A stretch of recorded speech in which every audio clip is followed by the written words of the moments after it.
أما بعد فأعوذ بالله من الشيطان الرجيم بسم الله الرحمن الرحيم ربنا وابعث فيهم رسولا منهم يتلو عليهم آياتك ويعلمهم الكتاب والحكمة ويزكيهم إنك أنت العزيز الحكيم صدق الله العظيم رب اشرح لي صدري ويسر لي أمري واحلل عقدة من لساني يفقه قولي NTV দর্শক forum মালয়েশিয়ার আয়োজনে মালয়েশিয়ার রাজধানী কুয়ালালামপুরের আমপাং এলাকায় অবস্থিত হোটেল ইন্টারকন্টিনেন্টালের কনফারেন্স রুমে আজকের এই সিরাত সন্ধ্যা 2024-এ যারা আপনারা উপস্থিত হয়েছেন আপনাদের সবাইকে জানাচ্ছি আন্তরিক শুভেচ্ছা এবং মুবারক। আহলান ওয়া সাহলান ওয়া মারহাবান বিকুম ফি হাযা আল-লিকা আত-তাইয়্যিব আল-মুবারাক। আমরা শুরুতেই আল্লাহ রাব্বুল ইজ্জত জালালের দরবারে শুকরিয়া জ্ঞাপন করছি যে আল্লাহ তাআলা আমাদেরকে সর্বকালের সর্বশ্রেষ্ঠ মানব বিশ্বনবী মুহাম্মদুর রাসূলুল্লাহ সাল্লাল্লাহু আলাইহি ওয়াসাল্লামের উম্মত হিসেবে কবুল করেছেন। আমরা পড়ি আলহামদুলিল্লাহ। অসংখ্য লাখো কোটি অযুত লক্ষ নিযুত কোটি দরুদ এবং সালাম বিষ্ণু ঈসা ইসলামের প্রতি, যিনি আজীবন আমাদেরকে to the right sense of direction, সঠিক পথের দিশা, আলোর দিশা দেখাবার জন্য চেষ্টা করে গিয়েছেন। আল্লাহুম্মা সাল্লি ওয়া সাল্লিম ওয়া বারিক আলাইহি। আমি শুরুতেই সবাইকে আবারও ফরমালি থ্যাঙ্কস জানাই, ধন্যবাদ জানাই যে আপনারা অনেক ব্যস্ত মানুষ, আর রবিবারে এটা একটা বিজনেস আওয়ার, বিজনেস টাইম মালয়েশিয়াতে। আর অনেককেই তো চিনি, আমি তো প্রায় এক যুগ এখানে, সবাইকে চিনি, সব ব্যবসায়ীরা আসছে এখানে মাশাআল্লাহ। তো আপনাদের যে ব্যবসা ব্যস্ততা এগুলোকে পেছনে রেখে আজকের এই সিরাত সন্ধ্যায় আপনারা একত্রিত হয়েছেন। আপনাদের সবাইকে আন্তরিক শুভেচ্ছা এবং অভিনন্দন জানিয়ে শুরু করছি। যে টপিকটি নিয়ে আমি কথা বলতে চাই সেটি হচ্ছে প্রিয় নবীজির স্বতন্ত্র বৈশিষ্ট্য অথবা প্রফিটিক ইউনিক ফিচার্স। আল্লাহ তাআলা বিষ্ণু ইসলামকে কিছু অনন্য বৈশিষ্ট্য দিয়েছিলেন, স্বতন্ত্র বৈশিষ্ট্য, যেটা আর অন্য কোনো নবীকে দেননি। শুধু আমাদের পেয়ারা হাবিবই পেয়েছিলেন এই বৈশিষ্ট্যগুলো। উনি ছাড়া পৃথিবীর দ্বিতীয় কেউ এই বৈশিষ্ট্যের অধিকারী হতে পারেন। এই অনন্য বৈশিষ্ট্য কি? সে সমস্ত স্বতন্ত্র বৈশিষ্ট্য যেগুলো দিয়ে আল্লাহ তাআলা বিষ্ণু ইসলামকে ধন্য করেছেন। এই বৈশিষ্ট্যগুলো নিয়ে আজকে আমরা জানবার চেষ্টা করব, কিভাবে আমাদের নবী unique, some distinctive characteristics of prophet Muhammad সাল্লাল্লাহু আলাইহি ওয়াসাল্লাম। এই টপিকের উপর আমরা কিছু কথা শুনবো ইনশাআল্লাহ। আমরা যদি একটু পেছন থেকে শুরু করি, ব্যাক টু দ্য হিস্ট্রি, তাহলে দেখবো এই যে বিষ্ণু ইসলাম 570 খ্রিস্টাব্দে আব্দুল্লাহ এবং আমেনা ওনাদের ঘর উজাড় করে আলোকিত করে পৃথিবীতে শুভাগমন করেছিলেন। এ ধরার বুকে ওনার শুভাগমনের 2000 বছর আগে সাইয়েদনা ইব্রাহিম আলাইহিস সালাম ওনার আগমনের জন্য আল্লাহ তাআলার কাছে প্রার্থনা করেছিলেন। We have to connect the dots. History বুঝতে হলে আপনাকে ডটগুলো একটু কানেক্ট করে নিতে হবে। বিষ্ণু ইসলামের ধরার বুকে শুভাগমনের 2000 বছর আগে মক্কার ধুধুমরু প্রান্তরে আল্লাহর খলিল ইব্রাহিম আলাইহিস সালাম আল্লাহর কাছে একটা দোয়া করেছিলেন। সেই দোয়াটি দিয়ে আমি শুরু করেছি। সূরাতুল বাকারার 129 নম্বর আয়াতে আল্লাহ তাআলা এই দোয়াটি, সাইয়েদনা ইব্রাহিম আলাইহিস সালামের দোয়াটি হুবহু কোট করেছেন। তিনি দোয়া করেছেন, রব্বানা ওয়াবআথ ফীহিম রাসূলাম মিনহুম ইয়াতলু আলাইহিম আয়াতিক ওয়া ইউআল্লিমুহুমুল কিতাবা ওয়াল হিকমাতা ওয়া ইউযাক্কিহিম ইন্নাকা আনতাল আজিজুল হাকীম। হে আমাদের রব, এই জনপদে তাদের মধ্য থেকে আপনি একজন রাসূল পাঠান, যিনি তাদেরকে আপনার আয়াত তেলাওয়াত করে শোনাবে, আপনার কিতাব শিক্ষা দিবে, প্রজ্ঞা শিক্ষা দিবে এবং তাদেরকে শুদ্ধাচারী বানাবে। এই দোয়াটা সাইয়েদনা ইব্রাহিম আলাইহিস সালাম করেছিলেন।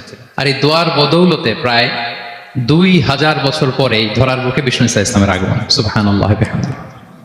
এবং রাসূল সাল্লাল্লাহু আলাইহি ওয়াসাল্লাম প্রায় বলতেন, আনা দাওয়াতু আবি ইব্রাহিম, আমি আমার পিতা, আদি পিতা ইব্রাহিমের দোয়ার ফসল। আমার পিতা আমার জন্য দোয়া করেছিলেন। সাইয়েদনা ইব্রাহিম আলাইহিস সালামের 2 সন্তান ছিল, ইসহাক এবং ইসমাঈল আলাইহিস সালাম। আই রিপিট, আমি আবার বলি, একদিকে ইসহাক আরেকদিকে ইসমাঈল। আমার সাথে সাথে বলেন, একদিকে আরেকদিকে 2 সন্তান। তো এই যে ইসহাকের যে লিনিয়েজ বা চ্যানেল, পৃথিবীর সব নবী এই চ্যানেলে এসেছে। সাইয়েদনা ইসমাঈলের লিনিয়েজ বা চ্যানেলে কোন নবী আসেনি। হাজার হাজার নবী, শত শত নবী সাইয়েদনা ইব্রাহিম আলাইহিস সালামের পরে যারাই এসেছে সবাই ইসহাকের চ্যানেলে এসেছে। ইসমাঈল ইসলামের চ্যানেলে কোনো নবী নেই। এবং পৃথিবীর সব নবীরা ওনাদের উম্মতের কাছে বলতেন যে এই যে নবী আসার ধারাবাহিকতায় সর্বশেষ একজন নবী আসবেন, তিনি হবেন সবার সেরা, সবার সেরা নবী হবেন। তাহলে ইব্রাহিম আলাইহিস সালামের 2 সন্তান, একদিকে ইসহাক আরেকদিকে ইসমাঈল। নবী এসেছে কি ইসমাঈলের চ্যানেলে না ইসহাকের চ্যানেলে? ইসহাকের চ্যানেলে। হাজার হাজার prophet came to this channel, এই চ্যানেলে এসেছে।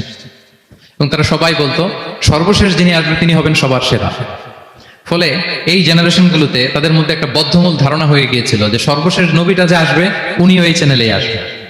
যদি তারা দেখতে পাচ্ছেন হিস্ট্রিক্যালি এই চ্যানেলে, ইসমাইলের চ্যানেলে কোনো নবী নাই, নবী ছাড়া একটা চ্যানেল, সব নবী আসছে ঈসা আলাইহিস সালামের চ্যানেলে।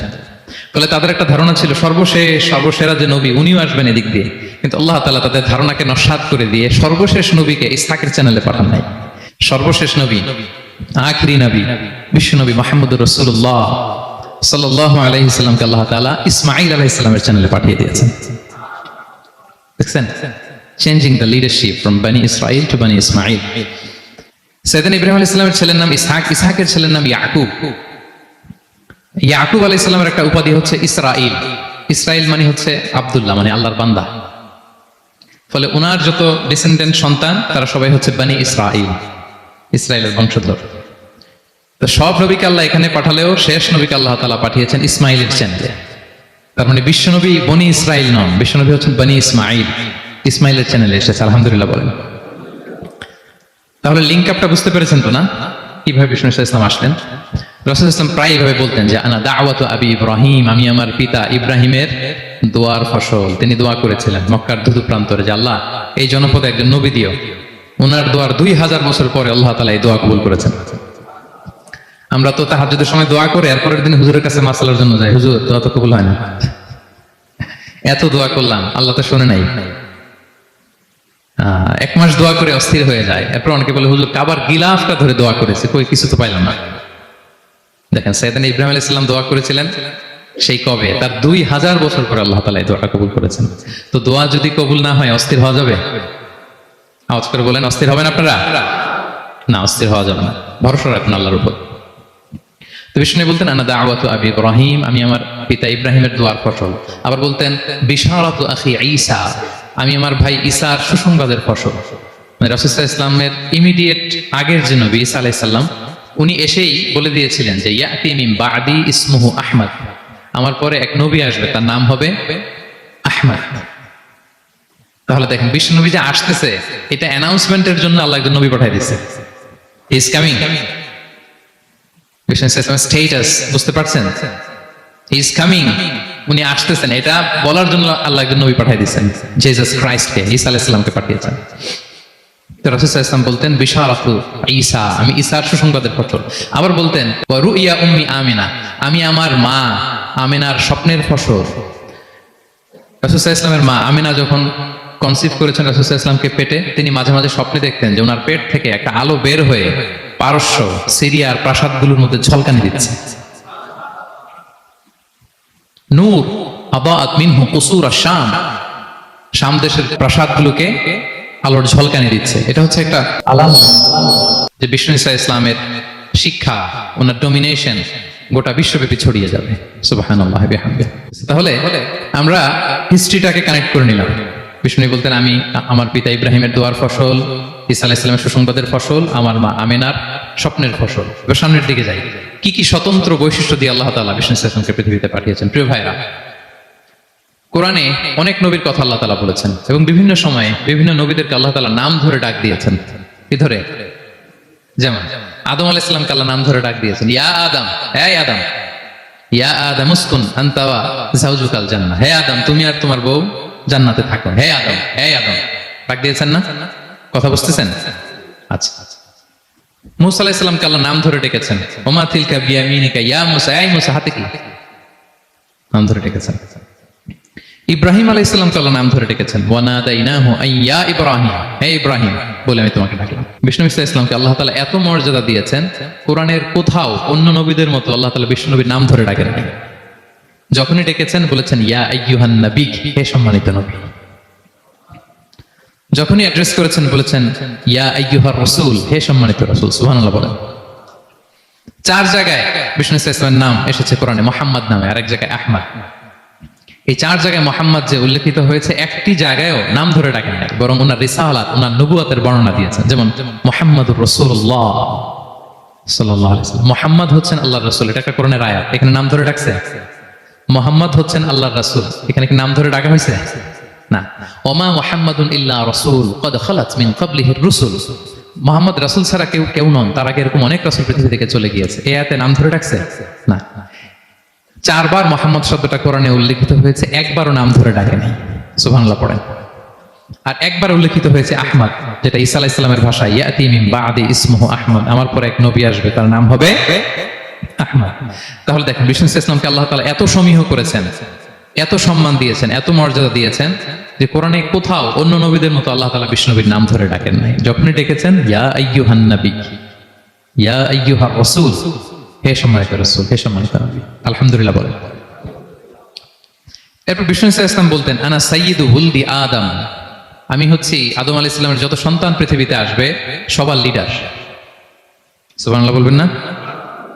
আনা সাইয়্যিদু হুলদি আদম, আমি আদম আলাইহিস সালামের যত সন্তান আসবে, I am the leader of the all sons of আদম, আদমের সব সন্তানের লিডার হব আমি এই পৃথিবীতে।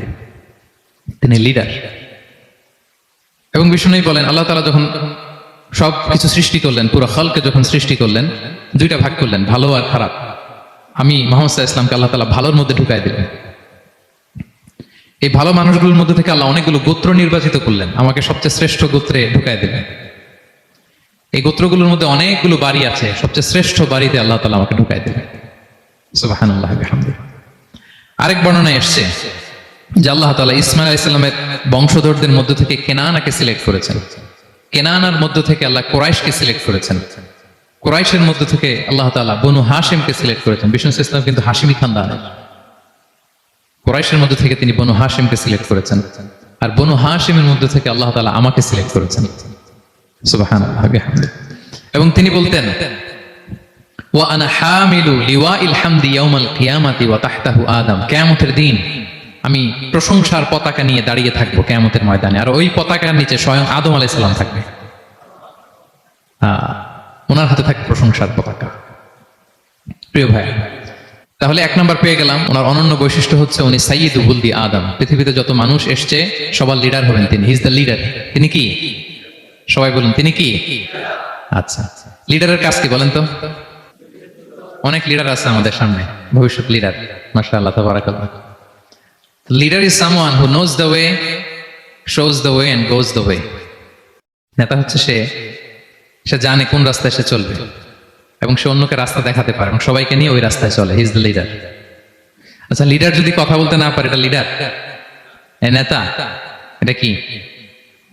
সে লিডার হতে পারবে না। নেতাকে বক্তব্য করতে জানতে হয়, স্পষ্ট ভাষায় কথা বলতে জানতে হয়, ঠিক কিনা বলেন?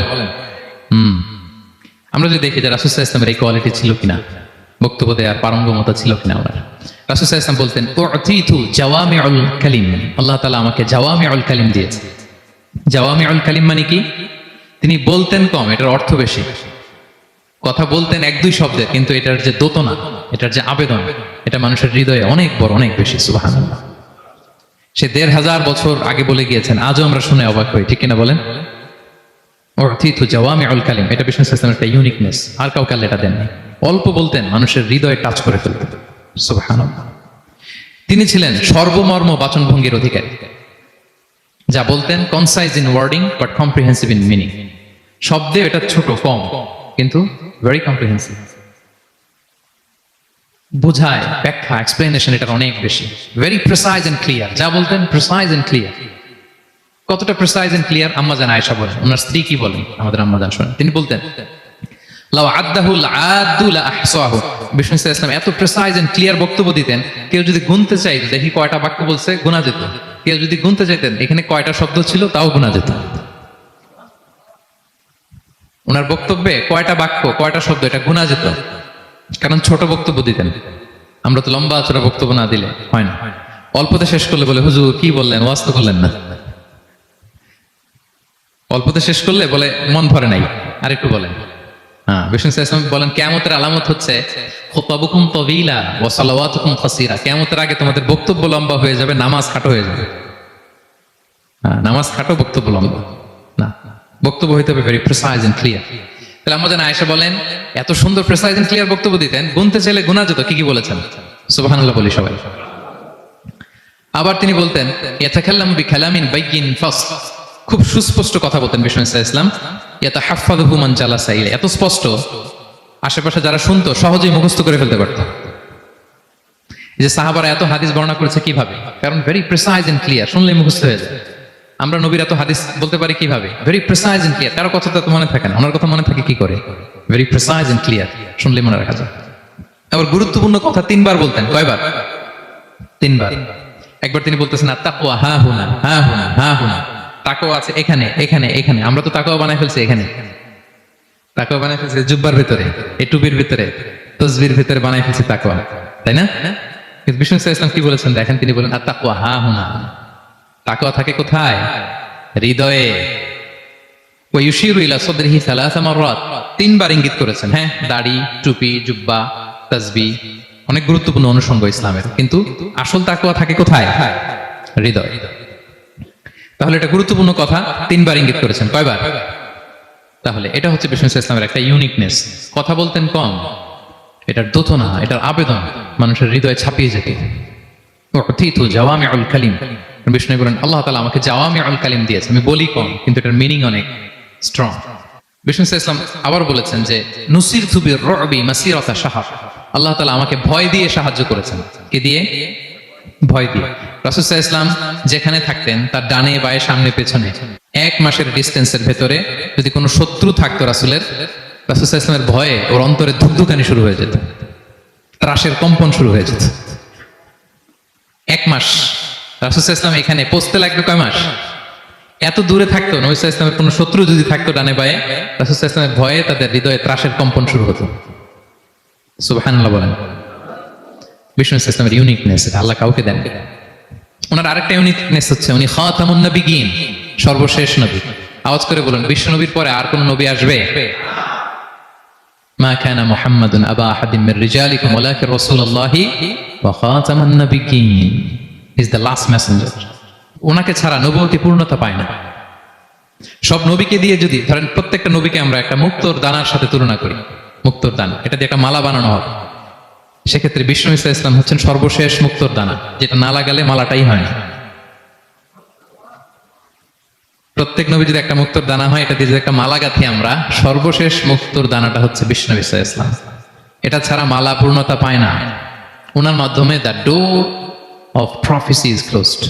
আর কোন নবী আসবেন না। তিনি বলতেন লা নবিয়্যা বা'দি ওয়ালা রাসূল, আমার পরে কোনো নবীও নাই, কোনো রাসূলও নাই। তবে লাউ কানা বা'দি নাবিয়্যুন লাকানা উমর, আমার পরে নবী হওয়ার যোগ্যতা যদি কারো থাকে, আমার উমরের সেই যোগ্যতা আছে। এখন যদি কেউ দাবি করে আমি নবী, কি করবেন? সহিহ মুসলিমের বর্ণনায় খুব চমৎকার একটা উপমা বিষ্ণু ইসলাম দিয়েছেন। সেটা বলেছেন, আমার আর আমার আগের নবীদের দৃষ্টান্ত হচ্ছে এরকম একটা প্রাসাদের ন্যায়। খুব চমৎকার একটা লোক একটা প্রাসাদ বানিয়েছে, এত চমৎকার, চোখ ধাঁধানো, আই ক্যাচিং। যেই এই প্রাসাদটা দেখে সবাই অবাক হয়, এত সুন্দর প্রাসাদ।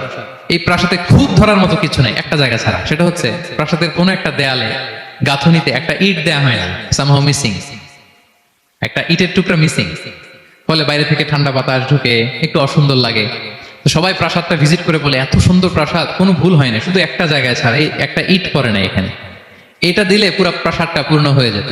তো ইটকে আরবিতে বলে লাবিনা। বিষ্ণু ইসলাম বলেন আনাল লাবিনা, আমি হচ্ছি সেই নবুয়তির প্রাসাদের ইট, আমাকে না দিয়ে নবুয়তের প্রাসাদই পূর্ণতা পায় না। আনাল লাবিনা, ওইখানে আমাকে সেট করে দিলেই নবুয়তের প্রাসাদ পূর্ণতা পেয়ে যায়। আল্লাহু আকবার বলেন। তিনি সবার জন্য নবী হয়ে আসছেন, সবার জন্য। অন্য কোন নবীর ক্ষেত্রে এটা প্রযোজ্য না। আদম আলাইহিস সালাম সবার জন্য নবী হয়ে আসছেন, সবাই বলুন। ইব্রাহিম আলাইহিস সালাম সবার নবী, মুসা আলাইহিস সালাম সবার নবী। বিষ্ণু ইসলাম তিনি সবার নবী। আল্লাহ তাআলা বলেন ওয়ামা আরসালনাকা ইল্লা কাফাতান লিন-নাসি বাশীরা ওয়া নাযীরা, নবী হে গোটা মানব মণ্ডলীর জন্য আমি আপনাকে রাসূল করে প্রেরণ করেছি। আপনি জান্নাতের সুসংবাদ দিবেন, জাহান্নাম থেকে ভীতি প্রদর্শন করবেন।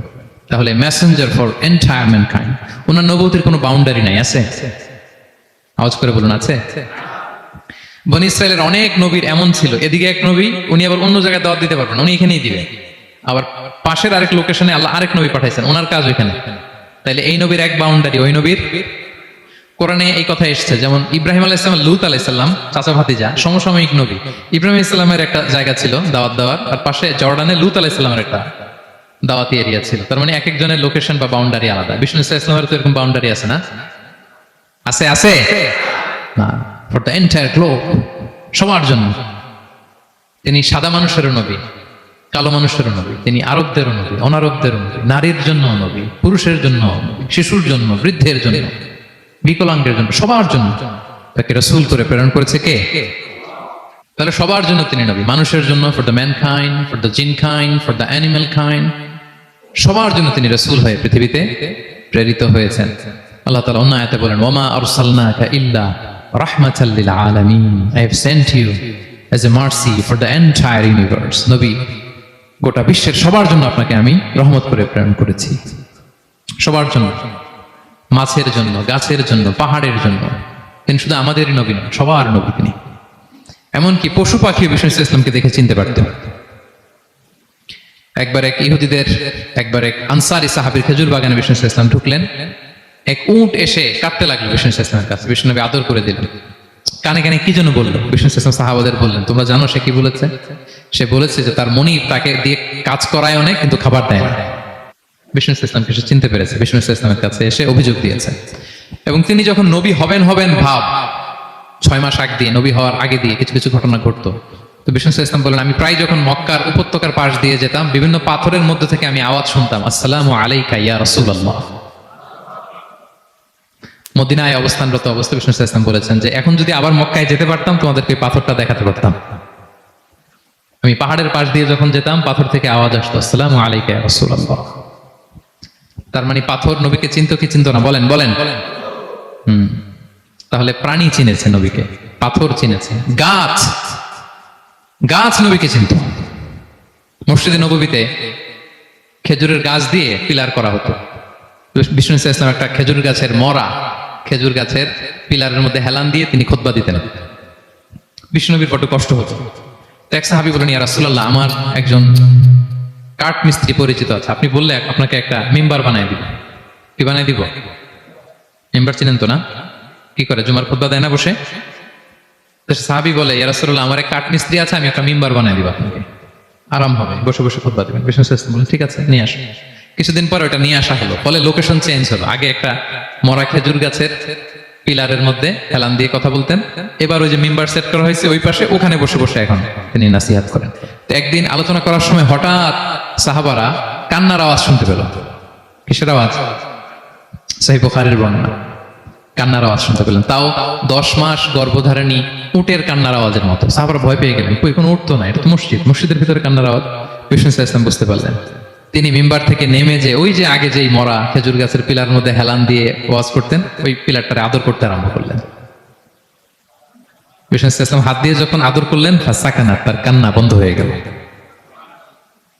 তখন বিষ্ণু ইসলাম বললেন যে তোমরা বুঝতে পারোনি এটা কিসের আওয়াজ? এটা হচ্ছে ওই মরা খেজুর গাছের আওয়াজ। আমার বিরহে, আমাকে যে পায় না, তার গায়ে আমার পিঠ মোবারক লাগিয়ে আমি ওয়াজ করতাম, আমার বিরহে মরা খেজুর গাছ থেকে কান্নার শব্দ এসেছে।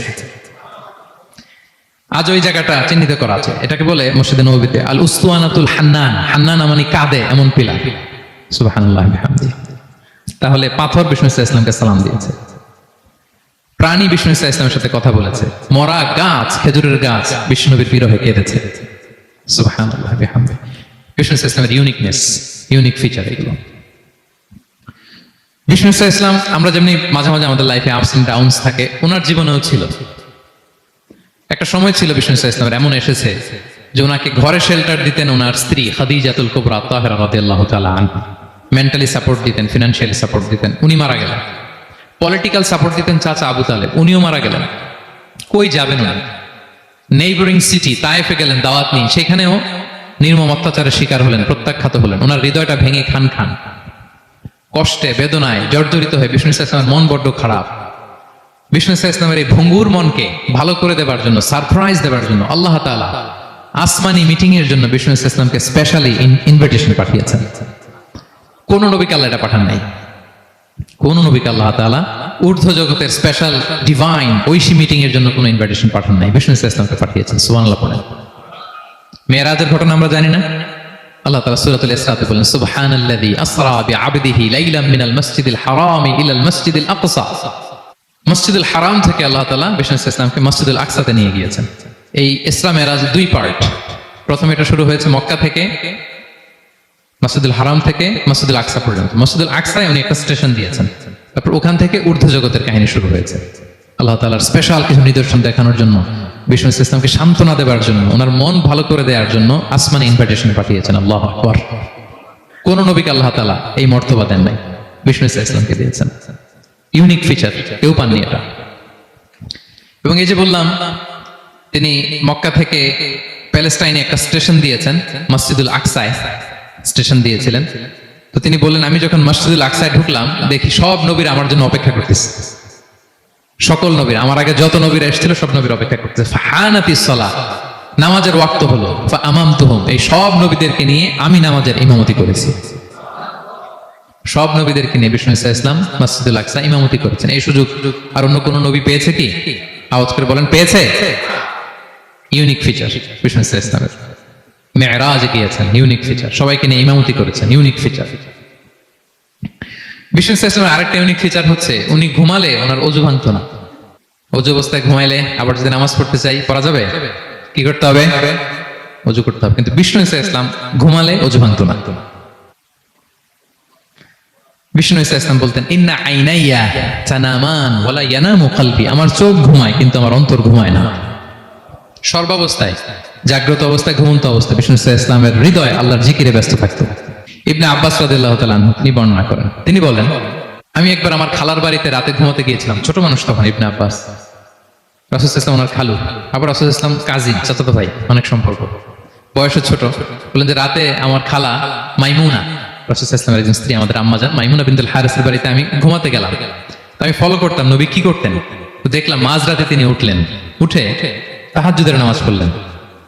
কি বললেন? তাহাজ্জুদ পড়লেন। পরে বিষ্ণু ইসলাম একটু ঘুমালেন। এমন ঘুম, হাত্তা সামিআতু গতীতাহ, ঘুমালে গভীর ঘুমের কারণে শ্বাস প্রশ্বাসের একটা মৃদু শব্দ হয় না বাতাসের? দেখেন কত চমৎকার পর্যবেক্ষণ করতেন তিনি। ইবনে আব্বাস বলেন, হাত্তা সামিআতু গতীতা সাউতি, তার ঘুমের কারণে শ্বাস প্রশ্বাসের যে আওয়াজ, শ্বাস আসতেছে বের হচ্ছে, এটাও আমি কানে শুনতে পেলাম। মানে ভারী ঘুম। তার মানে কি? ভারী ঘুম। তারপর দেখলাম বেলাল ফজরের আজান দিল, বিষ্ণু ইসলাম ঘুম থেকে উঠে আবার নতুন করে ওযু না করে যে ফজরের নামাজ পড়লেন। কেন? কারণ উনি আমাদের মতো ঘুমালে অজু ভাঙতো না। Uniqueness, unique feature of prophet Muhammad সাল্লাল্লাহু আলাইহি ওয়াসাল্লাম, উনি ঘুমালে অজু ভাঙতো না। বিষ্ণু ইসলামের আরেকটা ইউনিক ফিচার হচ্ছে, তিনি যখন নামাজে দাঁড়াতেন, তিনি সামনে যেমনি দেখতে পেতেন, পিছনেও তেমনি দেখতে পেতেন। সুবহানাল্লাহ। আপনি দেখেন পিছনে? হ্যাঁ, আচ্ছা। গাড়িতে বসলে বসে যে ক্যামেরা লাগায় দেখা যায় এখন, না? রাসূল সাল্লাল্লাহু আলাইহি ওয়াসাল্লাম সামনে কেবলায় যেরকম দেখতেন, পেছনেও দেখতেন। তো তিনি সাহাবাদেরকে প্রায় বলতেন, এই কাতার সোজা করো, কারণ ইন্নী লা আরাকুম ওয়ারা যাহরি, আমি সামনে যেমনি দেখি পেছনেও কিন্তু দেখি। তিনি পিছনেও দেখতেন। আরেক বর্ণনা এসেছে, ইন্নী ইমামুকুম, খবরদার আমি তোমাদের ইমাম। ফালা তাসবিকুনি বিররুকুই ওয়ালা বিসসুজুদ, আমার আগে কেউ রুকু সিজদা করো না। ইমামের আগে রুকু করলে নামাজ হবে? ইমাম সিজদায় যায়নি, আপনি আগে চলে গেছেন, তা আপনি ইমাম হয়ে গেছেন, হবে? নামাজ হবে? রাসূল সাল্লাল্লাহু আলাইহি ওয়াসাল্লাম বলেন, খবরদার আমার আগে রুকু সিজদা করো না, খবরদার করো না, আমি কিন্তু দেখি। ফাইন্নী আরাকুম মিন আমামি ওয়া মিন খালফি, সামনে যেমনি দেখি পেছনেও দেখি। সুবহানাল্লাহ। এটা ওনার একটা ইউনিকনেস, আল্লাহ তাআলা স্পেশালি বিষ্ণু ইসলামকে এটা দিয়েছেন। এবার বিষ্ণু ইসলামের আরেকটা ফিচার বলি। বিষ্ণু ইসলামের পিঠ মোবারকে দুই কাঁধের মাঝখানে মাহরুন নবুওয়া, দ্য সিল অফ প্রফেসি ছিল, নবুয়তের সিল লাগানো ছিল। আল্লাহু আকবার। এটাকে বলে মাহরুন নবুওয়া, দ্য সিল অফ প্রফেসি। তিনি যে নবী, এটার সিল ছিল। তাওরাত এবং ইনজিলে এই কথাটা এসছে যে শেষ নবীকে চিনার একটা মাধ্যম হচ্ছে ওনার পিঠে দুই কাঁধের মাঝখানে দ্য সিল অফ প্রফেসি পাওয়া যাবে, নবুয়তের চিহ্ন। আল্লাহু আকবার। এটা অনেক সাহাবারা দেখেছেন এই চিহ্নটা। এটার সাইজ কতটুকু? কান্নাহু বাইদাতু হামাম, কবুতরের ডিমের যে সাইজ, ওই সাইজ। কবুতরের ডিম যেরকম ছোট হয়, ওই সাইজের। আচ্ছা, অন্য হাদিসে এসেছে কাজিররিল হাজালা, এরকম ছোট্ট ডিমের সাইজের। অনেক সাহাবারা এটা দেখেছেন। সালমান আল ফারিসি রাদিয়াল্লাহু তাআলা আনহু, উনি মুসলিমই হয়েছেন এই দৃশ্য দেখে। সালমান আল ফারিসি রাদিয়াল্লাহু আনহু, উনি আরব মানুষ ছিলেন না, নন আরব ছিলেন, পার্সিয়ান, ফার্সিতে কথা বলতেন, মানে ইরান থেকে এসেছিলেন। ইরান। উনি প্রথমে অগ্নি উপাসক ছিলেন। কি ছিলেন? অর্থাৎ ওই যে জরাথুষ্ট যারা, আগুন দেখলে এরা পূজা করে, আগুনের পূজা যারা করে, জরস্ট্রেনিয়ান, এই ধর্মে বিশ্বাসী ছিলেন। আগুনের পূজা করতেন ইরানে।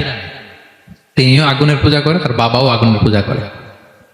তো একদিন বাবা একটা কাজে পাঠিয়েছে, ওই কাজ করতে যেয়ে সে খ্রিস্টানদের গির্জা ক্রস করতেছিল। ছোট মানুষ গির্জা ক্রস করতে যেয়ে দেখে খ্রিস্টানরা কেমন যেন আলাদা ইবাদত করে, নামাজ পড়ে। এটা দেখে খুব ভালো লাগছে তার, খুব ভালো লাগছে। তো বাড়িতে এসে বাবারে বলে, বাবা আমি দেখলাম যে খ্রিস্টানরা তাদের চার্চে গির্জায় নামাজ পড়ে, এটা তো অনেক সুন্দর, আমরা যে আগুনের সামনে যা করি এটার চেয়ে ওইটা সুন্দর।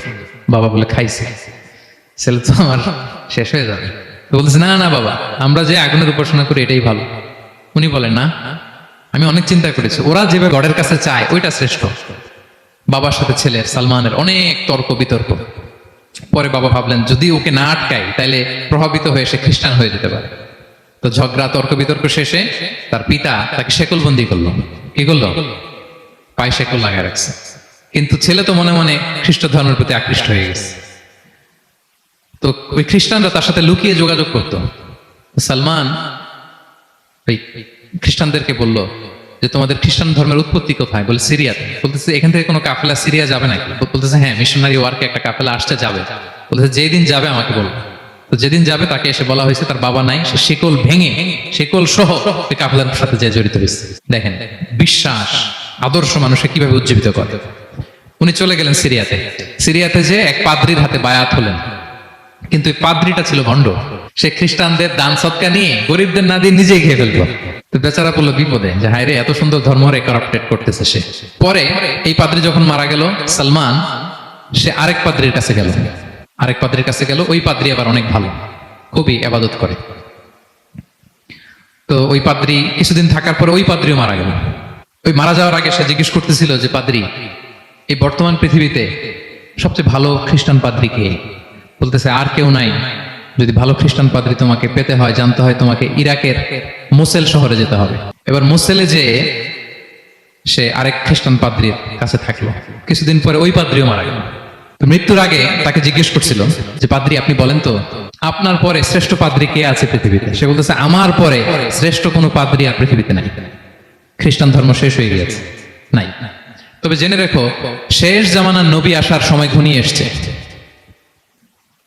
তিনি যে এলাকায় আসবে, এলাকাটা চারদিকে পাহাড় বেষ্টিত থাকবে। চারদিকে থাকবে পাহাড়, খেজুরের বাগান, মরুদ্যান। তাকে চেনার আলামত আছে। কি আছে? আলামত আছে। এক নম্বর আলামত হচ্ছে, ওই শেষ নবীকে দানের খাবার দিলে তিনি খায় না, কিন্তু উপহার দিলে সে নেয়, খায়। আর তার পিঠে দুই কাঁধের মাঝখানে একটা নবুয়তির মোহর আছে। সুবহানাল্লাহ। যদি পারো তার কাছে যে বায়াত হো। সালমান আল ফারিসি পাগল হয়ে গেছে ওনার সন্ধান পাওয়ার জন্য, কিভাবে যাবে কিভাবে যাবে। তো উনি কিছু ছাগল পালতেন। একটা কাফেলা তিনি পেলেন, যে কাফেলা আরব কাফেলা, বনু কালবের কাফেলা, আরব দেশে যাচ্ছে। তাদের সাথে তিনি চুক্তি করলেন যে, আমার যত ছাগল আছে এই ছাগলগুলো তোমাদের দিয়ে দিব, তোমরা কি ওই এলাকায় আমাকে পৌঁছে দিবা? তারা বললেন, হ্যাঁ পৌঁছে দিব। সব ছাগল দিয়ে দিলেন, রওনা হইলেন ওই এলাকায়। মাঝপথে তারা তার সাথে জুলুম করলো, অন্যায় আচরণ করলো। তাকে দাস হিসেবে বিক্রি করে দিল ইহুদিদের কাছে। ওয়াদি আল কোরা নামে একটা জায়গা আছে, ওখানকার এক ইহুদির কাছে বিক্রি করে দিল। সে ইহুদির কাছে দাস হিসেবে থাকতে আরম্ভ করলো। অনেকদিন পরে, মদিনার পূর্ব নাম কি দেখি কে বলতে পারে? হ্যাঁ, মাশাআল্লাহ, তো মদিনার পূর্ব নাম হচ্ছে ইয়াসরিব। তো ইয়াসরিবের এক ইহুদি, বনু কুরাইজার ইহুদি, সে আসছে ওয়াদি আল কোরাতে তার কাজিনের কাছে। এসে দেখে নতুন এক দাস পাইছে, বলছে আমি কিনবো, তুমি কিনতে চাও? তার কাছে বিক্রি করে দিল।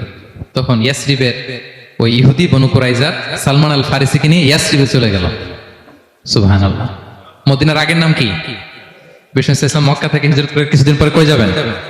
সত্যের অনুসন্ধানে যদি আপনি হন, সত্য আপনি পাবেনই, সত্যের কাছে আপনি পৌঁছাবেন, এতে কোনো সন্দেহ নাই। দেখেন, বিষ্ণু ইসলাম ওই এলাকায় আসবেন, আসার আগে আল্লাহ তাআলা সালমানকে নিয়ে ওখানে পৌঁছায় দিয়েছে। তিনি ওখানে থাকলেন, দীর্ঘদিন থাকলেন। খেজুর বাগানে তিনি কাজ করেন আর অপেক্ষা করেন যে কবে বিষ্ণু ইসলাম আসবেন। একদিন তিনি খেজুর গাছের উপরে কাজ করতেছেন, হঠাৎ ইহুদিরা বলা বলি করতেছে, আজকে ওই মক্কা থেকে কোন এক লোক নাকি আসছে কোবাপল্লীতে, সবাই বলে সে নাকি নবী, সবাই বলে সে নাকি। এই কথা শুনে উনি খুশিতে ওই খেজুর গাছ থেকে ধপাস করে নিচে পড়ছে। নিচে পড়ে মালিককে বলতেছে, কে আসছে কে আসছে। এই কথা শুনে মালিক রেগে মেগে তাকে মারতে আরম্ভ করলো, যে তোমার জেনে কি লাভ, যাও এখান থেকে। তার মানে সুবহানাল্লাহ, সালমান আল ফারিসি তিনি জেনে গেলেন যে বিষ্ণু ইসলামের আগমন ঘটেছে। আপনারা জানেন যে হিজরতের যে রুটটা, বিষ্ণু ইসলাম সরাসরি ইয়াসরিবে বা মদিনায় না ঢুকে প্রথমে কুবাতে ঢুকেছিলেন। কুবাপল্লীতে কিছুদিন ছিলেন, মসজিদে কুবা নির্মাণ করেছেন। তো তিনি তো সত্যের সন্ধানী হয়ে পাগল, আল্লাহর কাছে সবসময় দোয়া করতেন, আল্লাহ সেই আখির জামানার নবীর সন্ধান যেন আমি পাই। সালমান আল ফারিসি রাদিয়াল্লাহু তাআলা আনহু, ওই যে তার পাদ্রীর শিখিয়ে দেয়া যে আলামত, তিনি দেখলেন ঠিকই তো ইয়াসরিবের দুই দিকে হাররা আছে, মানে পাহাড় বেষ্টিত, আবার খেজুরের বাগান আছে। এবার তিনটা যে আলামত দিয়েছিল, ওই আলামত চেক করার জন্য কিছু খেজুর নিয়ে কুবায় চলে গেলেন। কুবায় যেয়ে দেখেন বিষ্ণু ইসলাম সাহাবাদের নিয়ে বসা। তো তিনি বিষ্ণু ইসলামের পরিচিত হয়ে বললেন, এই যে কিছু সাদাকার খেজুর আমি আপনার জন্য এনেছি, নেন। বিষ্ণু ইসলাম বললেন, ওই যে ওদেরকে দাও, ওই যে গরিব সাহাবারা, ওদেরকে দাও। বিষ্ণু ইসলাম খেলেন। সে মনে মনে বলতেছে, এই তো একটা পেয়ে গেছে, একটা পেয়ে গেছে। উনি কিন্তু খায় নাই, ধরেও নাই, বলতেছে যে ওদেরকে দাও। দিল, সাহাবারা খেল। এরপর বিষ্ণু ইসলাম কুবা থেকে মদিনায় চলে গেলেন। তখন মদিনার নাম হয়নি, ইয়াসরিবে গেলেন। এবার কিছুদিন পরে আরো কিছু খেজুর নিয়ে সালমান রাদিয়াল্লাহু তাআলা আনহু বিষ্ণু ইসলামের কাছে গেলেন। এবার যে বললেন, কিছু খেজুর আমি উপহার হিসেবে আপনার জন্য এনেছি, আপনি কি গ্রহণ করবেন? বিষ্ণু ইসলাম বললেন, অবশ্যই গ্রহণ করবো। বলেই তিনি একটা নিয়ে খেতে শুরু করলেন। খেলেন এবং বিতরণ করলেন। এবার তো সালমান মহা খুশি, এই তো পেয়ে গেছি দুইটা সাদাকার খেজুর, বলেছি ধরেও নাই, খায় নাই। যখনই বললাম উপহার খেয়েছে। এবার বাকি রইল কয়টা? সেটা কি? নবুয়তের সিলমোহর, দ্য সিল অফ প্রফেসি। এটা তো দেখা এত সহজ না। যদি এদিকে থাকে, জামা পরে থাকলে দেখা যাবে? তো এটার জন্য প্রায় যায়, কিন্তু ব্যাটে বলে হয় না। ট্রাই করে কিন্তু দেখা যায় না। একদিন তিনি গেলেন এবং এটার জন্য তো পিছে পিছে থাকতে হবে, কি বলেন? কথা নেই বার্তা নেই, হুট করে পিছু পিছু ঘোরা যায় নাকি কারো? একদিন একটা উপলক্ষ তৈরি হলো। সেটা কি? বিষ্ণু ইসলাম এক সাহাবী মারা গেলেন বাকি উল গারকাদে, মানে যেটাকে আমরা জান্নাতুল বাকি বলি, ওই কবরস্থানে ওই লাশ নিয়ে যাচ্ছে, সবার সাথে সাথে বিষ্ণু ইসলামও যাচ্ছে। তো এখন তো একটা সুযোগ, পিছনে পিছনে যাওয়া যায়, কি বলেন? এইবার সালমান এসে পিছু ছাড়া না, নবীজির পিছনে পিছনে যায়, কিন্তু স্বাভাবিক যাওয়া না। একটা আছে সিম্পলি হাঁটা, এরকম না, একবার এদিকে যায়, একবার ওদিকে যায়, একবার এদিকে যায়। আর অন্য সাহাবারা মনে মনে ভাবে, ঘটনা কি, এরকম করে কেন লোকটা? কিন্তু বিষ্ণু ইসলাম তো জানেন কেন এরকম করতেছে, ঠিক কিনা বলেন? বিষ্ণু ইসলাম সেদিন দুইটা চাদর পরেছিলেন, একটা নিচে আর একটা উপরে। নিচে লুঙ্গি আর একটা চাদরটা দিয়ে গা ঢেকেছিলেন। বিষ্ণু ইসলাম ইচ্ছে করে পিঠের চাদরটা একটু নিচের দিকে নামালেন, যাতে করে সে যেটা খুঁজতেছে ওটা দেখে ফেলে। বিষ্ণু ইসলাম চাদরটাকে একটু করে নিচে নামালেন, নামানোর সাথে সাথে তিনি দেখলেন দ্য সিল অফ প্রফেসি, মাহরুন নবুয়া। দেখার সাথে সাথে সালমান আল ফারিসি চিৎকার দিয়ে বিষ্ণু নবীকে জড়িয়ে ধরলেন এবং ওই জায়গাটাতে দুই ঠোঁট দিয়ে চুমু খেলেন, কাঁদতে শুরু করলেন। বিষ্ণু ইসলাম বললেন, কেন কাঁদো তুমি? এতক্ষণ আমি আপনাদেরকে যা শোনালাম, সালমান পুরো ঘটনাটা বিষ্ণু ইসলামের কাছে বর্ণনা করলেন। বললেন, ইয়া রাসূলুল্লাহ, এই জন্য কাঁদি। আমি ছিলাম অগ্নি উপাসক, সত্যের সন্ধানে আমি খ্রিস্ট ধর্ম গ্রহণ করেছি। 3 খ্রিস্টান পাদ্রী শেষ করে সর্বশেষ যে ভালো পাদ্রীটা, উনি বলছে যে উনি মরার পরে আর কেউ ভালো পাদ্রী নাই, আখির জামার পয়গাম্বর আগমনের সময় এসেছে। পাহাড়ি এলাকা, চারদিকে খেজুর বাগান, এরকম জায়গায় উনি আসবে। আর 3টা সাইন বলেছে, উনি সাদাকা খায় না, উপহার নেয়, খায়, আর তার পিছনে থাকবে মাহরুন নবুয়া, নবুয়ত সিল। সুবহানাল্লাহ। বিষ্ণু ইসলাম খুশি হলেন, তাকে শাহাদা পড়ালেন এবং বললেন যে, তোমার এই দাসত্ব থেকে মুক্তির জন্য কি লাগবে? সে বলে যে, আমার চুক্তি হয়েছে 300 খেজুর গাছ লাগবে। কয়শো? বিষ্ণু ইসলাম বললেন, কে আছো তোমাদের ভাইকে সাহায্য করবা? কেউ 20টা, কেউ 30টা, কেউ 40টা। সব সাহাবারা ডোনেট করে 300 খেজুর দিয়ে দিলেন, খেজুরের গাছ হয়ে গেল। আর 40 গ্রাম স্বর্ণ, এটাও দিতে হবে।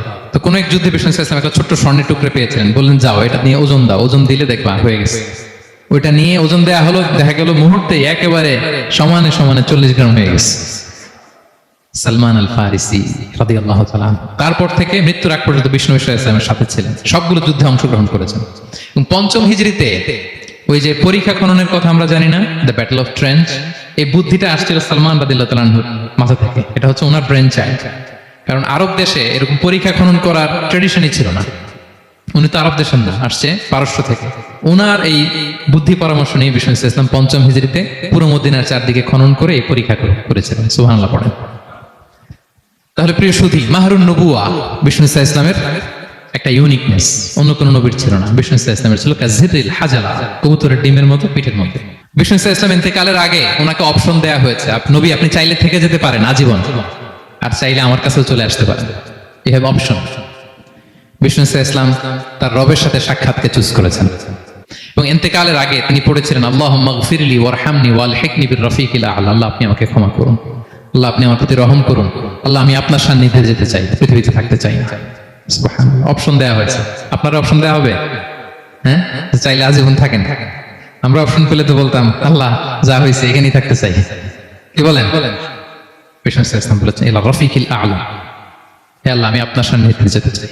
বিষ্ণু ইসলাম ইন্তেকাল করলেন এবং উম্মার জন্য এটা সবচাইতে বড় ফিতনা এবং পরীক্ষা ছিল। এর চেয়ে বড় কষ্টদায়ক বিষয় ছিল না উম্মার জন্য বিষ্ণু ইসলামের ইন্তেকাল। তিনি যখন ইন্তেকাল করলেন সাহাবারা পাগলের মতো হয়ে গেল। ওমরে ফারুক উনি বিশ্বাসই করেন না, মানে আমার নবী মরতে পারে এটা উনি ভাবতেই পারেন না। উনি নাঙ্গা তলোয়ার বের করে বলতে আরম্ভ করলেন, যে বলবে মোহাম্মদ মারা গিয়েছে আমি তার গর্দান উড়িয়ে ফেলব। পরিস্থিতি অত্যন্ত ভয়ঙ্কর। আবু বকর রাদিয়াল্লাহু তাআলা আনহু তিনি আয়াত তেলাওয়াত করলেন, ওমা মুহাম্মাদুন ইল্লা রাসূল ক্বাদ খালাত মিন ক্বাবলিহির রুসুল। মুহাম্মদ রাসূল ছাড়া কিছু নন, তার আগে অনেক রাসূল এভাবে চলে গেছে। তিনি যদি মারা যায় বা শহীদ হয় তোমরা কি আবার আগের কুফরিতে ফিরে যাবে? এই আয়াত যখন তেলাওয়াত করলেন ওমর ফারুক হাঁটু গেড়ে বসলেন। তিনি বললেন, এই আয়াত তো আমি আগেও জানতাম, অনেক তেলাওয়াত করেছি, কিন্তু আমার মনে হলো এই মাত্র আয়াতটা নতুন করে শুনলাম, এই মাত্রই বোধহয় কোরআনের এই আয়াতটা নাজিল হয়েছে। সাকিফায়ে বনু সাঈদার মধ্যে সবাই বসে আবু বকর রাদিয়াল্লাহু তাআলা আনহুকে খলিফা হিসেবে নির্বাচিত করা হলো। বিষ্ণু ইসলামের ইন্তেকাল শেষ, গোসল দেয়া শেষ।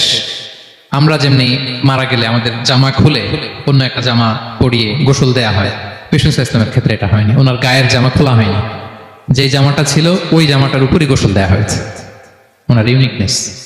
এবং বিষ্ণু ইসলামের জানাজার নামাজে কেউ ইমামতি করেনি। কে হবেন ইমাম? উনিই তো ইমাম, গোটা বিশ্বের ইমাম, ঠিক কিনা বলেন? কে হবে ওনার জানাজার ইমাম? কেউ না। সাহাবারা ডিসাইড করলেন কেউ ইমামতি করবে না, 5-7 জন করে দরজা দিয়ে, এই দরজা দিয়ে ঢুকে নিজেরা জানাজার নামাজ পড়ে ওদিক দিয়ে বের হয়ে যাচ্ছে। এইভাবে পুরা উম্মাহ সব সাহাবারা নিজেরা জানাজার নামাজ পড়েছে। এবং নবীদের বৈশিষ্ট্য হচ্ছে নবীরা যেখানে মারা যায় ওখানেই কবর দিতে হয়, জানেন এটা? বিষ্ণু ইসলাম মারা গিয়েছিলেন আম্মা জান আয়েশা রাদিয়াল্লাহু তাআলা আনহার ঘরে, ফলে ওখানেই বিষ্ণু ইসলামের কবর হয়েছে, ওখানেই কবর। এবং ওই কবর দেওয়ার পরেই, ওই কবর দেওয়া ঘরের ভিতরে আম্মা জান আয়েশা রাদিয়াল্লাহু তাআলা আনহা যতদিন বেঁচে ছিলেন ওখানেই ছিলেন, কবরের পাশে। এরপর বাবা মারা গেলেন আবু বকর, বিষ্ণু ইসলামের পাশে কবর দেয়া হলো, বাবা আর স্বামীর পাশেই থাকলেন। এরপর ওমরে ফারুক মারা গেলেন, ওনারও কবর দেয়া হলো। কিন্তু এখন তো আর বাবা আর স্বামীর সাথে পর্দা নাই, ওমরে ফারুকের সাথে তো পর্দা আছে, তো তখন তিনি ঘরটা হয়ে গেছে ছোট, 3টা কবরে অনেক জায়গা স্পেস নিয়ে গেছে। এখন অল্প একটু জায়গা পর্দা টাঙাই দিলেন ওমরে ফারুকের সাথে পর্দা হিসেবে, ছোট্ট একটা জায়গায় যতদিন বেঁচে ছিলেন ওখানটাতেই ছিলেন। ওমরে ফারুক যখন আমিরুল মুমিনিন খলিফা, তখন ছেলে আব্দুল্লাহকে পাঠিয়েছিলেন যে যাও একটা অনুমতি আগে থেকে নিয়ে রাখো আম্মা জান আয়েশার কাছ থেকে, যেহেতু ঘরটা ওনার, ওনাকে বলে রাখো যে আমি মারা গেলে যেন আমার 2 বন্ধু মুহাম্মদ সাল্লাল্লাহু আলাইহি ওয়াসাল্লাম এবং আবু বকরের পাশে যেন কবর দেয়া হয়। তো আব্দুল্লাহ এসে বলল, আব্বা জান তো এই পয়গাম পাঠিয়েছেন। তো আয়েশা রাদিয়াল্লাহু তাআলা আনহা বললেন, আমার খুব ইচ্ছা ছিল আমি আমার স্বামী এবং বাবার পাশে শোবো, কিন্তু আমিরুল মুমিনিন যখন চেয়েছেন এটাকে আমি ফিরিয়ে দিতে পারি না। ঠিক আছে যাও, তোমার আব্বাকে বলো তোমার আব্বাই শোবেন ওই জায়গায়। আচ্ছা। তো ওমরে ফারুক আপনারা জানেন অ্যাসাসিনেশন ইন্তেকাল করেছেন, আত্মাইর আঘাতে ছুরিকাঘাত করা হয়েছে, কয়েকবার স্টেবিং। এত জখম হয়েছে দুধ দিলে ওই জায়গাতে দুধ বের হয়ে যায় না, বীজ পানি দিলে বের হয়ে যায়। তো সবাই বলল আমিরুল মুমিনিন আপনি এবার ওসিয়ত করেন, কে হবে আপনার পরে লিডারশিপ, কে নিবে? মুসলিম উম্মাহ তো অনেক বড় হয়ে গেছে। তখন তিনি ওসিয়ত করলেন এবং ছেলেকে আব্দুল্লাহকে আবার বললেন যে আব্দুল্লাহ আবার যাও, যে আম্মা জানের থেকে অনুমতি নাও। বলছে অনুমতি না নিলাম আর অনেক আগে, উনি তো বলছে আপনি মারা গেলে ওখানেই শোবেন। বলতেছে না, তখন আমি আমিরুল মুমিনিন ছিলাম, এখন তো কিছুক্ষণ পরেই মারা যাবে, এমন হতে পারে আমার ভয়ে বা লজ্জায় তখন অনুমতি দিছে, এখন আর দিবেন, আবার যাও। আবার গেল, আয়েশা রাদিয়াল্লাহু তাআলা আনহা বললেন না, এখন আমি আগের কথার উপরে আছে, তোমার আব্বাই সেখানে শোবে। সুবহানাল্লাহ। ওমরে ফারুক ওখানে শুলেন, তখন তিনি পর্দা আরম্ভ করলেন আম্মা জান আয়েশা। তাহলে রাসূল সাল্লাল্লাহু আলাইহি ওয়াসাল্লামের কবরটা হচ্ছে আম্মা জান আয়েশা রাদিয়াল্লাহু তাআলা আনহার ঘরের ভেতরেই। আপনারা মসজিদে নববী যারা ভিজিট করেছেন তারা জানেন যে আপনারা যখন কিবলামুখী হয়ে নামাজ পড়েন বাম দিকে বিষ্ণু সাল্লাল্লাহু আলাইহি ওয়াসাল্লামের কবর, সেখানে রাসূল সাল্লাল্লাহু আলাইহি ওয়াসাল্লামের পাশে আবু বকর এবং ওমর ফারুক রাদিয়াল্লাহু তাআলা আনহুমা শুয়ে আছেন। রাসূল সাল্লাল্লাহু আলাইহি ওয়াসাল্লামের কবর থেকে মিম্বার পর্যন্ত এই পুরো জায়গাটা রাউদাতুম মিন রিয়াদিল জান্নাহ, দুনিয়ার বুকে জান্নাতের একটা টুকরা। এবং আম্মা জান আয়েশা বলতেন যে আমাকে আল্লাহ এমন কিছু দিয়েছেন যেটা অন্য নারীকে দেননি। কি? 1 নাম্বার, আমি হচ্ছে একমাত্র বিষ্ণু সাল্লাল্লাহু আলাইহি ওয়াসাল্লামের কুমারী স্ত্রী। আয়েশা রাদিয়াল্লাহু তাআলা আনহা ছাড়া আর যত স্ত্রী ছিলেন সবাই ছিলেন বিধবা, তিনি একমাত্র কুমারী স্ত্রী। তিনি এবং রাসূল সাল্লাল্লাহু আলাইহি ওয়াসাল্লাম যখন শীতের রাতে একই কম্বলের নিচে রাত্রি যাপন করতেন তখনও কোরআনের আয়াত নাজিল হতো। আম্মা জান আয়েশা বলেন, আমার চরিত্রের উপর কালিমা লেপন করতে চেয়েছিল মদিনার মুনাফিকেরা, আমার পবিত্রতা বর্ণনা করে সূরা আহজাবে আল্লাহ তাআলা কোরআনের আয়াত নাজিল করেছেন। আমার ঘরের মধ্যে বিষ্ণু ইসলামের কবর এবং আমার কোলে মাথা রেখে বিষ্ণু ইসলাম শেষ নিঃশ্বাস ত্যাগ করেছেন। অন্য কোন নারীকে কোন স্ত্রীকে আল্লাহ তাআলা এই সৌভাগ্য দেন নাই। আল্লাহু আকবার। তার বিষ্ণু ইসলামের একটা ইউনিকনেস হচ্ছে কেউ ওনার জানাজার নামাজের ইমামতি করেন নাই, কেউ করেনি, আলাদা আলাদা ভাবে লোকজন নামাজ পড়েছে। উনি ওনার কবরে এখনো জীবিত অবস্থায় আছেন, হায়াতুন নবী। তবে আমরা এখন যেরকম জীবিত এরকম নয়, বারজাকি জগতের জীবিত। তিনি ইন্তেকাল করেছেন, মৃত্যুবরণ করেছেন নিঃসন্দেহে, তিনি বারজাকি জগতে চলে গিয়েছেন, কিন্তু সেই জগতে তিনি জীবিত। আমরা যখন নবী সাল্লাল্লাহু আলাইহি ওয়াসাল্লামকে সালাম দিই, দুরূদ পাঠ করি, বিষ্ণু সাল্লাল্লাহু আলাইহি ওয়াসাল্লাম কবর থেকে ওই সালামের উত্তর দেন। আল্লাহ তাআলা ওনার রূহটাকে ফিরিয়ে দেন, উত্তর দেন। সাহাবারা বললেন, ইয়া রাসূলুল্লাহ, কিভাবে আপনি উত্তর দেন? আপনার দেহ মাটি খেয়ে ফেলবে না? রাসূল সাল্লাল্লাহু আলাইহি ওয়াসাল্লাম বললেন, ইন্নাল্লাহ তাবারাকা ওয়া তাআলা হারামা আলাল আরদি আজসাদাল আম্বিয়া। আল্লাহ তাআলা নবীদের দেহকে নষ্ট করা মাটির জন্য হারাম করে দিয়েছেন। কোন মাটি কোন নবীর দেহকে টাচ করতে পারে না, নষ্ট করতে পারে না। নবীরা কবরে জীবিত, সেখানে সালাত আদায় করে, তাদেরকে স্পেশাল রিজিক দেওয়া হয়। এটাকেই বলা হয় হায়াতুন নবী, তিনি বারজাকি জগতে জীবিত। এবার কিয়ামতে বিষ্ণু সাল্লাল্লাহু আলাইহি ওয়াসাল্লামের কি ফিচার থাকবে একটু কিয়ামতেরটা শুনে শেষ করি। বিষ্ণু সাল্লাল্লাহু আলাইহি ওয়াসাল্লাম বলেন, আনা আউয়ালু মান ইয়ানশাক্কু আনহুল কবর। কিয়ামতের দিন ময়দানে মাহশারে, হাশরের ময়দানে সর্বপ্রথম আমি কবর ফুঁড়ে উপরে উঠে দাঁড়াবো। কে উঠে দাঁড়াবে? বিষ্ণু সাল্লাল্লাহু আলাইহি ওয়াসাল্লাম সর্বপ্রথম কবর ফুঁড়ে উনি উঠে দাঁড়াবেন। এবং হাশরের ময়দানে উনি কোথায় দাঁড়াবেন? ওনার জন্য একটা স্পেশাল জায়গা থাকবে। জায়গাটার নাম হচ্ছে মাকামে মাহমুদ। জায়গাটার নাম কি? মাকামে মাহমুদ। ওইখানে বিষ্ণু সাল্লাল্লাহু আলাইহি ওয়াসাল্লাম মাকামে মাহমুদ দাঁড়াবেন।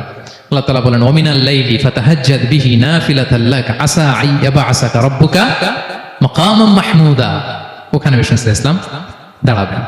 এবং বিষ্ণু সাল্লাল্লাহু আলাইহি ওয়াসাল্লাম বলেন, আজান শোনার পরে কেউ যদি এই দোয়াটা পড়ে, আল্লাহুম্মা রাব্বা হাযিহি দাওয়াতিত তাম্মা والصلاة القائمة آت محمدا الوسيلة والفضيلة وبعثه مقاما محمودا الذي وعدته। এই দোয়াটা যে পড়ে আজান শোনার পরে, বিষ্ণু সাল্লাল্লাহু আলাইহি ওয়াসাল্লাম বলেন, হাল্লাত লাহু শাফাআতি ইয়াউমাল কিয়ামা। কিয়ামতের দিন তার জন্য সুপারিশ করা আমি নবীর জন্য ওয়াজিব হয়ে যায়। যারা পড়েন না পড়বেন, মাকামে মাহমুদে তিনি সিজদায় লুটিয়ে থাকবেন এবং সেদিন তিনি সুপারিশ করবেন। সাহিবুশ শাফাআ, তিনি সুপারিশ করবেন। অন্য কোন নবী সুপারিশের সাহস করে স্পর্ধাও দেখা। আদম আলাইহিস সালাম, নূহ আলাইহিস সালাম, ইব্রাহিম আলাইহিস সালাম সবাই একজন আরেকজনকে রেফার করে, একজন আরেকজনকে রেফার করে, আমি পারবো না, উনি উনি উনি উনি বলতে বলতে বিষ্ণু ইসলামের কাছে যাবে। মানুষগুলো হয়রান হয়ে যাবে, ক্লান্ত শ্রান্ত ঘর্মাক্ত পিপাসার্ত মানুষগুলো। 50,000 বছর হবে সেই দিনটা, কিয়ামতের দিন। মানুষগুলো পেরেশান, যেই নবীর কাছে যায় বলে পারবো না, উনি উনি শেষ পর্যন্ত এটা যে বিষ্ণু ইসলামের কাছে ঠেকবে। বিষ্ণু ইসলাম কোথায় থাকবেন যেন? জায়গাটার নাম মাকামে মাহমুদে সেজদা অবস্থায় থাকবেন। সেজদা অবস্থায় থাকবেন। সব নবীরা বলবে, নাফসি নাফসি, আল্লাহ তুমি আমারে বাঁচাও, আল্লাহ আমারে বাঁচাও, আল্লাহ আমারে বাঁচাও। কিন্তু বিষ্ণু ইসলাম সেই মাকামে মাহমুদে সেজদায় লুটিয়ে কাঁদতে থাকবেন আর বলবেন, উম্মতি উম্মতি উম্মতি, হে আল্লাহ আমার গুনাহগার উম্মতকে বাঁচাও, আল্লাহ আমার গুনাহগার উম্মতকে তুমি বাঁচাও। কাঁদতে থাকবেন বিষ্ণু ইসলাম ওই জায়গায়। তখন আল্লাহ তাআলা বলবেন, ইয়া মুহাম্মদ ইরফা রাসাক, হে মুহাম্মদ মাথা তোলো। কুল তুসমা, আজকে তুমি যা বলবে তাই শোনা হবে। সাল তু'তা, যা চাবে তাই দেয়া হবে। ওয়াশফা তুশাফা, যার জন্য সুপারিশ করা হবে, যার জন্য সুপারিশ তুমি করবে তার জন্যই সুপারিশ কবুল করা হবে। বিষ্ণু ইসলাম তখন সুপারিশ করবেন, শুরু করবেন স্টার্টিং। তো বিষ্ণু ইসলামের সুপারিশ আমরা চাই কি চাই না বলেন? আল্লাহ তাআলা আমাদেরকে বিষ্ণু ইসলামের সুপারিশ লাভে ধন্য করুক, আমরা পড়ি আমিন। বিষ্ণু ইসলাম স্টার্ট করবেন সুপারিশ করা এবং হাউজে কাউসারের পানি বিতরণ শুরু করবেন। হাউজে কাউসারের নাম শুনেছেন? ইন্না আ'তাইনা কাল কাউসার, হে নবী আমি আপনাকে কাউসার দিয়েছি। কাউসারের একটা ব্যাখ্যা হচ্ছে প্রভূত কল্যাণ, আর একটা ব্যাখ্যা হচ্ছে এই কিয়ামতের দিন হাউজে কাউসার দেওয়া হবে বিষ্ণু ইসলামকে। এটা কত বড়? বিষ্ণু ইসলাম বলেন, হাউদি মাসিরাতু শাহর, 1 মাসের দূরত্ব। এত বড় চৌবাচ্চা হবে হাউজে কাউসারের চৌবাচ্চাটা। বিষ্ণু ইসলাম বলেন, এই মাথা থেকে ওই মাথায় পৌঁছতে 1 মাস লাগবে। কয় মাস? তার মানে সাইজে খুবই ছোট, তাই না? ছোট? আওয়াজ করে বলুন, ছোট না বড়? বিশাল বিশাল বিশাল। হাউজে কাউসারের পানিটা কেমন হবে? মা উহু আবিয়াদু মিনাল লাবান, দুধের চেয়েও সাদা, মধুর চেয়েও মিষ্টি, বরফের চেয়েও ঠান্ডা। আতিয়াবু মিনাল মিসকি, মিসকের চেয়েও সুগন্ধ সম্পন্ন। কিজানুহু কানুজুমিস সামা, আকাশের তারা যত বেশি, হাউজে কাউসারের যে পান পেয়ালা থাকবে আশেপাশে পেয়ালাগুলোর সংখ্যা আকাশের তারার চাইতেও বেশি। বিষ্ণু ইসলাম হাউজে কাউসারের পানি বিতরণ করবেন, সবাই বিশ্বাসী উম্মতেরা সেটা পান করবে। আর একবার যে পান করবে চিরকালের জন্য গলা থেকে তৃষ্ণা মিটে যাবে। সুবহানাল্লাহ। একদল এসে বলবে, ইয়া রাসূলুল্লাহ আমাদেরকে দেন, আমাদেরকে দেন। তখন ফেরেশতারা বলবে ইয়া রাসূলুল্লাহ এদেরকে দিবেন না, কারণ ফাইন্নাকা লা তাদরি মা আহদাসু বা'দাক, আপনি জানেন না তারা আপনার পরে আপনার দিনকে বিকৃত করেছে। কি করেছে? আপনি যে দিন ইসলাম রেখে গিয়েছেন ওইটা পালন না করে নিজের মন মতো অনেক কিছু ঢুকাইছে, লাফালাফি নাচানাচি, এরকম আছে না নাই? মন মতো বানাই নিছে। হে নবী, আপনার পরে মন মতো তারা ইসলাম পালন করেছে, বিকৃত করেছে, আপনি তাদেরকে দিবেন না। নবী সাল্লাল্লাহু আলাইহি ওয়াসাল্লাম দিতে যাবেন, যখন এটা শুনবেন বলবেন সুহকান সুহকান লিমান গায়্যারা বা'দি, দূর হও দূর হও, যারা আমার পরে আমার রেখে যাও দিন ইসলামকে বিকৃত করেছো, তাদের জন্য হাউজে কাউসারের পানি নয়, দূর হও। ফিহি আবারিকুল যাহাবি ওয়াল ফিদ্দা, যে পান পেয়ালাগুলো এগুলো made of silver and gold, সোনা রূপা দিয়ে তৈরি। সুবহানাল্লাহ বলেন। সুবহানাল্লাহ। আমরা যেন বিষ্ণু ইসা ইসলামের হাত থেকে নেয়া সে হাউজে কাউসারের পানি খেয়ে সেদিন আমাদের তৃষ্ণা নিবারণ করতে পারি। প্রিয় ভাইরা, সর্বশেষ বিষ্ণু ইসা ইসলামের সর্বশেষ যে ফিচার সেটা হচ্ছে বিষ্ণু ইসা ইসলাম বলেন আনা আউয়ালু কারিই বাবিল জান্নাহ, I am the first one who knock the door of paradise. আমি হচ্ছি ওই ব্যক্তি যে সর্বপ্রথম আল্লাহর জান্নাতের দরজায় যে নক করবে। বিচার শেষে সর্বপ্রথম জান্নাতের দরজায় নক করবে কে? বিষ্ণু ইসা ইসলাম। তখন জান্নাতের দরজার রক্ষী ফেরেশতার নাম খাজেন। কি নাম? সে বলবে মানিল কারি, who is knocking the door? তখন বিষ্ণু ইসা ইসলাম বলবেন আনা মুহাম্মদ রাসূলুল্লাহ, আমি মুহাম্মদ রাসূলুল্লাহ বলছি। তখন খাজেন বলবে আহলান ওয়া সাহলান, আপনার জন্যই আমি অপেক্ষা করতেছি। আল্লাহ বলে দিয়েছেন আপনার আগে কারো জন্য যেন জান্নাতের দরজা খোলা না হয়। বিষ্ণু ইসা ইসলাম তার বিশাল উম্মতে মুহাম্মাদীকে নিয়ে জান্নাতের ভেতরে প্রবেশ করবেন। আমরাও যেন সেই সৌভাগ্যবান কাফেলার ভেতরে থাকতে পারি। আমরাও যেন বিষ্ণু ইসা ইসলামের সেই বিশাল কাফেলা একসাথে থেকে আমাদের পেয়ারা হাবিবের সাথে আল্লাহর জান্নাতে ঢুকতে পারি। আমরা সবাই পড়ি আমিন। প্রিয় ভাই, বিষ্ণু ইসা ইসলাম সবাইকে নিয়ে জান্নাতে ঢুকবেন। তাহলে এই যে 20টা পয়েন্ট আপনাদের সাথে শেয়ার করেছি, এগুলো হচ্ছে distinctive characteristics of prophet Muhammad সাল্লাল্লাহু আলাইহি ওয়াসাল্লাম। এটা অন্য কাউকে বিষ্ণু ইসা ইসলাম ছাড়া আল্লাহ তাআলা কাউকে আর এগুলো দেননি। তাহলে এগুলো থেকে আমাদের কি শিক্ষা? কয়েকটা লেসন শেয়ার করে আমরা শেষ করে দেব ইনশাআল্লাহ। 1 নাম্বার লেসন হচ্ছে প্রিয় ভাইরা, বিষ্ণু ইসা ইসলামের এই ইউনিক ফিচার গুলো শুনে আমরা কি বুঝলাম, কি জানলাম, সেটা হচ্ছে প্রথম লেসন হচ্ছে আমাদের এই যে আপনারা অনেকে দেখলাম যে শুনে অবাক হচ্ছেন এবং অনেকে বলতেছেন যে এই প্রথম শুনলাম এটা। তার মানে অনেক কিছু আমরা জানি, কিন্তু বিষ্ণু ইসা ইসলামের জীবনের ব্যাপারে অনেক কিছু আমরা জানি না। আমরা কেউ শেক্সপিয়ার পড়েছি, কার্ল মার্কস পড়েছি, আমরা রবীন্দ্রনাথ পড়েছি ঠিকই, বঙ্কিমচন্দ্র চট্টোপাধ্যায় পড়েছি, শরৎচন্দ্র পড়েছি, হুমায়ুন আহমেদ পড়েছি, হ্যারি পটার পড়েছি, কেউ কত কি যে উপন্যাস গল্প বাকি নাই আমাদের, সব পড়েছি, কিন্তু বিষ্ণু ইসা ইসলামের একটা সিরাত উল্টে দেখা হয়নি। এরকম আছে না নাই? অনেক পড়েছি কিন্তু বিষ্ণু ইসা ইসলামের সিরাত পড়ি নাই, তার মানে কিছুই পড়িনি। প্রথম লেসন হচ্ছে একবার হলেও জীবনে আমাদের বিষ্ণু ইসা ইসলামের সিরাতটা পড়ে দেখা উচিত। আগামী বছরের রবিউল আউয়াল আসার আগেই আমরা একটা ভালো সিরাত গ্রন্থ শুরু থেকে শেষ পর্যন্ত পড়ব। তাহলে রাসূল ইসলামের সিরাত যেন আমরা পড়ি প্রিয় ভাইরা। 1 নম্বর লেসন, যারা পড়েছেন তারা আবার নতুন করে পড়বেন, নতুন করে রিভাইজ দিবেন। কি বলেন? 2 নম্বর লেসন হচ্ছে কেন আমরা পড়বো? রাসূল ইসলামের জীবনী পড়ার মধ্য দিয়ে প্রিয় নবীজির প্রতি আমাদের ভালোবাসা বৃদ্ধি পায়। এই যে আজকে এটা শুনে আপনাদের প্রিয় নবী ইসলামের প্রতি আকর্ষণ, ভালোবাসা বৃদ্ধি পেয়েছে না? বলেন পেয়েছে। সিরাত যখন আপনি পড়বেন আপনি অবাক হবেন, এত চমৎকার জীবনে ছিল আমার প্রিয় নবীজির, ওনার প্রতি ভালোবাসা বৃদ্ধি পাবে। আর নবীর প্রতি ভালোবাসার দরকার আছে না নাই? বলেন। হুব্বুহু আল ঈমান, নবীর প্রতি ভালোবাসা এটা ঈমানের অংশ বা অঙ্গ না, নবীরে ভালোবাসাই হচ্ছে ঈমান। নবীর ভালোবাসাটাই কি? ঈমান। আপনার নবীর ভালোবাসা নাই তো আপনার ঈমানই নাই। বিষ্ণু বলেন লা ইউমিনু আহাদুকুম হাত্তা আকুনা আহাব্বা ইলাইহি মিন ওয়ালাদিহি ওয়া ওয়ালিদিহি ওয়ান নাসি আজমাইন। বিষ্ণু বলেন সে প্রকৃত মুমিনই হতে পারবে না যতক্ষণ না সে তার সন্তানের চেয়ে, তার পিতার চেয়ে, দুনিয়ার সবকিছুর চাইতে আমি নবীকে যদি বেশি প্রায়োরিটি না দেয়, আমি নবীকে যদি সবচেয়ে বেশি ভালো না বাসে, সে মুমিনই হতে পারবে না। তাহলে আমাদের হৃদয় সবচেয়ে বেশি থাকতে হবে বিশ্বনবীর ভালোবাসা, ঠিক কিনা বলেন? এই যে আমরা মুম্বাইতে ভারতের কারা কারা বিশ্বনবীর নামে কটূক্তি করেছে, 12,000 নবী প্রেমিক মার্চ টু মুম্বাই ঘোষণা দিয়েছে, ঠিক কিনা বলেন? এটা হচ্ছে নবীর প্রতি ভালোবাসা, এটাই ঈমান। বিষ্ণু সাল্লাল্লাহু আলাইহি ওয়াসাল্লাম যখন এই হাদিস বললেন যে সবচেয়ে যদি আমাকে কেউ ভালো না বাসে সে মুমিন নয়, ওমর ফারুক তো অবাক হয়ে গেলেন। উনি কিছুক্ষণ আগে বলতেছিলেন যে রাসূলুল্লাহ আমি আপনাকে সবচেয়ে বেশি ভালোবাসি, তবে ইল্লা নাফসি, আমার নিজের আত্মাটারে আমি এর চেয়ে বেশি ভালোবাসি, সবচেয়ে বেশি ভালোবাসি আমার আত্মাটারে, এরপরে ভালোবাসি আপনাকে। রাসূল সাল্লাল্লাহু আলাইহি ওয়াসাল্লাম বললেন লা ইয়া ওমর, তোমার ঈমান এখনো পূর্ণ হয়নি। ওমর ফারুক অবাক হলেন, শকড।